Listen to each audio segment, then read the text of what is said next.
Shalom saudara-saudari terkasih dalam Kristus. Pertama-tama, marilah kita panjatkan puji dan syukur kepada Tuhan. Karena atas berkat dan kasih-Nya, kita boleh berkumpul dan merenungkan sabda Tuhan pada hari ini. Pada kesempatan ini, saya ingin mengajak kita semua merenungkan sebuah tema sederhana, namun sangat penting dalam hidup beriman, yaitu kasih yang nyata dalam kehidupan sehari-hari.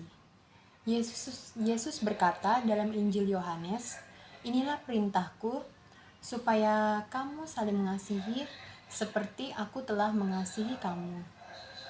Kasih adalah inti dari ajaran Yesus, tetapi seringkali kita memahami kasih hanya sebagai perasaan. Padahal kasih sejati bukan hanya soal perasaan, melainkan tindakan nyata dalam kehidupan sehari-hari. Kasih bisa terlihat dari hal-hal sederhana, membantu orang tua di rumah tanpa disuruh, mendengarkan teman yang sedang sedih, tidak membalas kebencian dengan kebencian, atau sekedar memberi senyum kepada orang lain.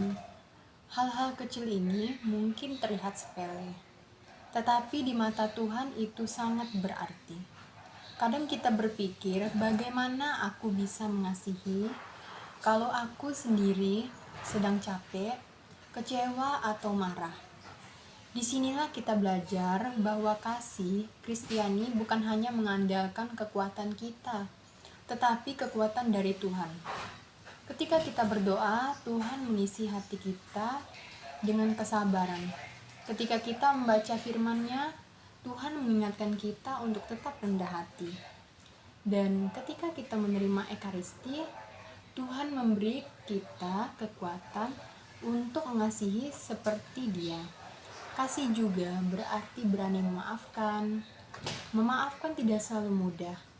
Kadang luka hati masih terasa. Namun Yesus sendiri memberi teladan di kayu salib. Dia berkata, "Ya Bapa, ampunilah mereka." Kalau Yesus mampu memaafkan dalam penderitaannya, maka kita pun diajak untuk belajar memaafkan. Walau perlahan, saudara-saudari, dunia saat ini sangat membutuhkan kasih. Banyak orang merasa tidak dihargai, bahkan kehilangan harapan. Melalui tindakan kasih kecil dari kita, Tuhan bisa bekerja menyentuh hati mereka. Maka hari ini mari kita bertanya pada diri sendiri, sudahkah aku menjadi saluran kasih Tuhan?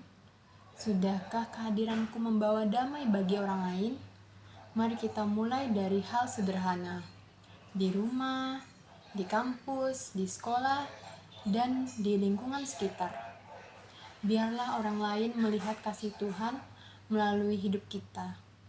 Saudara-saudari terkasih, kasih tidak selalu harus besar dan luar biasa.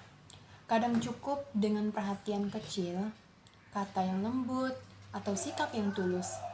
Ketika kita mau mengasihi, disitulah iman kita menjadi nyata. Dan ketika kita mengasihi, orang lain bisa merasakan kehadiran Tuhan melalui hidup kita. Semoga firman yang kita renungkan hari ini tinggal dalam hati dan terlihat dalam cara kita bersikap setiap hari. Terima kasih atas perhatian saudara-saudari. Tuhan memberkati kita semua. Shalom.